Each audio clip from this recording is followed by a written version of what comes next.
Start हो गया। हाँ। ये हिंदुस्तान एकेडमी के चेयरमैन डॉक्टर उदय प्रताप सिंह जी हैं और इन्होंने अभी सभागार में एक बहुत अच्छी गोष्ठी उन्होंने सरस्वती पत्रिका की पुनः प्रकाशन को शुरू किया। मैं कुछ आपसे सवाल करना चाहता हूँ। अभी आपका कार्यक्रम हो रहा था, इसके विषय में जरा संक्षिप्त में बताइए। ये कार्यक्रम का स्वरूप था, क्या था, ये कार्यक्रम का उद्देश्य क्या था, कार्यक्रम क्यों कराया आपने?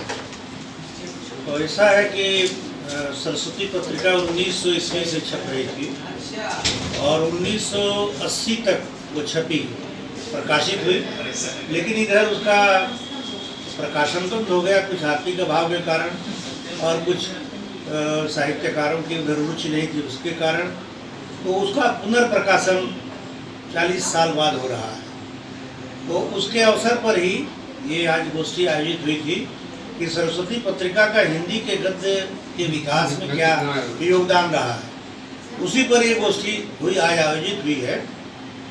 और इस गोष्ठी में मुख्य रूप से द्विवेदी जी का जो आचार्यत्व था, जो वो रास्ता दिखाते थे बड़े बड़े लेखकों को, जैसे मैथिली गुप्त हैं, अयोध्या सिंह उपाध्याय, हरिओम हैं, ये दोनों लोग खड़ी बोली के पहला महाकाव्य लिखने वाले लोग हैं। जो प्रिय प्रवास अयोध्या सिंह उपाध्याय हरिओम ने लिखा, साकेत महाकाव्य मैथिली गुप्त ने लिखा, ये दोनों लोग द्विवेदी जी के नेतृत्व में, महावीर प्रसाद द्विवेदी के नेतृत्व में अपनी कविता यात्रा कर रहे थे। उसमें जो खामियां थी, जो कमियां थी, द्विवेदी जी बराबर उनको बताते थे। उन्हीं को लेकर के आज ये गोष्ठी आयोजित हुई थी। उस समय का जो गद्य था, क्योंकि पद्य का युग था, तो गद्य का विकास द्विवेदी जी ने कैसे किया, सरस्वती पत्रिका के माध्यम से। अच्छा, अभी आपने अपने उद्बोधन के दौरान ये कह रहे थे कि ये सरस्वती पत्रिका का पुनः प्रकाशन संपादन का कार्य 40 वर्ष बाद हो रहा है और इसमें कौन कौन से लोग सहयोग कर रहे हैं, संपादक कौन बना है, सह संपादक कौन है, उनके बारे में बता दें। ये आर्थिक अभाव के कारण ये पत्रिका बंद हो गई थी। इसको एक घोष परिवार जो बंगाल का रहने वाला है, यहाँ पर बहुत दिनों से प्रयाग में रहता है, वही परिवार पुनः प्रयास किया और इसमें दो बड़े विद्वान शामिल हुए, जिसमें संपादक के रूप में डॉक्टर देवेंद्र शुक्ल, जो दिल्ली केंद्र हिंदी संस्थान आगरा के दिल्ली कार्यालय में रहते हैं, वे इसके संपादक हैं, और अनुपम परिहार जी जो इस महानगर के बहुत अच्छे बुद्धिजीवी हैं, साहित्यकार हैं, उसके सह संपादक हैं। अभी एक चर्चा और आपने किया कि अपने हिंदुस्तानी एकेडमी में वर्षों से पढ़े हुए जो पांडुलिपियाँ थी, उस पर आप काम करने के लिए कुछ लोगों को नियुक्त किया है। उसमें कोई द्विवेदी जी की चर्चा की, तो वो द्विवेदी जी को उनके बारे में जरा से बता दें। वस्तुतः मैं यहाँ 2 वर्ष से लगभग 2.5 वर्ष हो गया यहाँ कार्य करते हुए। मुझे बताया गया कि यहाँ पर 361 पांडुलिपियाँ हैं और उसका मैंने फिर फिजिकली उसका परीक्षण भी किया। तो 361 पांडुलिपियाँ हमारे हिंदुस्तानी एकेडमी में आज भी हैं, लेकिन आज तक उन्हें स्पर्श तक नहीं किया गया, उस पर विमर्श और काम करने की बात ही दूर है। फिर एक दिन मेरे मन में आया और लोगों को बैठा करके, अपने यहाँ के जो लोग हैं उनको बैठा करके मैंने चर्चा किया। ये चर्चा लगभग 1 महीने तक चलती रही और अंत में ये तय किया गया कि उसमें संस्कृत और हिंदी दोनों की पांडुलिपियाँ हैं। तो पहले हिंदी की पांडुलिपियों पर काम किया गया। ऐसी हिंदी की अभी तक 50 पांडुलिपियाँ मिली हैं, जिनके माध्यम से हम ये बताना चाहते हैं, एकेडमी ये कहना चाहती है कि हमारा जो साहित्यिक धरोहर है बहुत बड़ा है और उस धरोहर को हम प्रकाश में नहीं ला पा रहे हैं। लगभग 1 शताब्दी पूरा करने जा रही है एकेडमी और लगभग 1 शताब्दी से वो पांडुलिपियाँ यहाँ पड़ी हुई भी है। आज वह एक सुखद घड़ी आई है कि जब एक 3 पांडुलिपियों पर काम होने जा रहा है। इस संदर्भ में मैं लगभग 2 वर्षों तक प्रयास करता रहा, पर पंडित उदय शंकर दुबे, जो पूरे देश में पांडुलिपियों के विशेषज्ञ के रूप में ख्यात हैं, जो मेरे बगल में यहाँ बैठे हुए भी हैं, आज उनसे मैंने विचार विमर्श किया और एकेडमी में उनका आह्वान किया कि आप आइए और आपसे कुछ विचार विमर्श करना है। इन्होंने विचार विमर्श के क्रम में इन्होंने बहुत से सुझाव दिए। उन सुझावों पर अगले दिनों हम लोग अमल करेंगे और उन पांडुलिपियों को एकेडमी स्वयं प्रकाशित करेगी। उसका खंड सा 1 खंड 2 खंड 3 खंड इस तरह हमारे लिए जो उपयोगी पांडुलिपियाँ हैं सभी को तो हम नहीं कर पाएंगे, लेकिन जो हमारी उपयोगी पांडुलिपियाँ हैं उस पर हम काम करना चाहते हैं। और ये बहुत सुखद संयोग है कि पंडित आप एक बगल में बैठे हुए हैं पंडित उदय शंकर द्विवेदी। पंडित उदय शंकर दुबे जी, पंडित उदय शंकर दुबे जी, ये पूरे देश में अभी अमेरिका से कोई एक वेबिनार आया था पांडुलिपियों पर राम कथा पर। तो ये राम कथा के मर्मज्ञ हैं, रामचरितमानस। हाँ, रामचरितमानस के मर्मज्ञ हैं और बुंदेली इत्यादि में जो रामचरितमानस की तमाम प्राचीन प्रतियां हैं उसको बराबर एक खोजते रहते हैं। कुछ बातें मैंने द्विवेदी जी से भी कर दिया जाए। और हमारे बगल में बैठे हुए चाहूँगा कि इनसे भी कुछ बातें आप करें।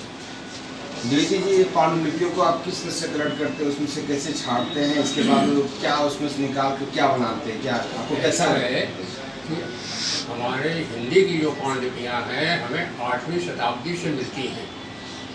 उसकी भाषा थोड़ी कठिन है और इसके बाद किस भाषा में होती है वो? 14वीं शताब्दी से जो पांडुलिपियाँ हैं वह हरिचरित ग्रंथ यहाँ से छपा है, समझे ना। यहाँ से मराठा ग्रंथ दोहा चौपाई भी छपा है। तुलसीदास तो उसके 150 साल बाद रामचरितमानस वो सबसे पहले लिखा गया। इस तरह से देश के विभिन्न अंचलों में हमें बहुत सी पांडुलिपियाँ लिखी गई, जिसमें नागरिक सभा की ओर से मैं पूरे राजस्थान, बिहार और ये आपके बुंदेलखंड और छत्तीसगढ़ इन सब क्षेत्रों में जा करके बिहार में बहुत पांडुलिपियाँ मिलती हैं, विचित्र विचित्र पांडुलिपियाँ मिलती हैं जिसकी हम लोगों को जानकारी भी नहीं है, लेकिन उनका संपादन करना बड़ा कठिन कार्य है। आप हम जहाँ बैठे हैं यहाँ पर लगभग 80 साल से एक कवि की जो राजस्थान का था 70 किताबें हैं, जिसमें से यह बधा का बधा रह गया यहाँ और एक भी पुस्तक उसमें से छपी नहीं। संस्था ने भाई ध्यान नहीं दिया। तो ऐसी इसी तरह से 361 जो आपने बताया वह भी अभी मैं देख रहा था उसमें से, समझे ना। आप जब की क्यों बधी है, जैसे बधी थी उस तरह से बधी है। तो जब तक उसका अध्ययन नहीं किया जाएगा, लोग जानेंगे नहीं कि कौन कौन सी यहाँ किताबें हैं, तब तक कैसे मालूम होगा। और उसके बाद संपादन करके प्रकाशित करना थोड़ा ये कठिन कार्य आपने अपने कंधों में ले रखा है। आपने सौंप दिया, हम काम कर देंगे भाई, जैसे और किए हैं वैसे और भी कर देंगे। अभी आपने शुरुआती दौर में कितनी पांडुलिपि आपने सिलेक्ट किया है? हाँ, कितने? अभी तो हम आज आए हैं और आज अभी एक किताब हमने देखा ऐसे पलट करके।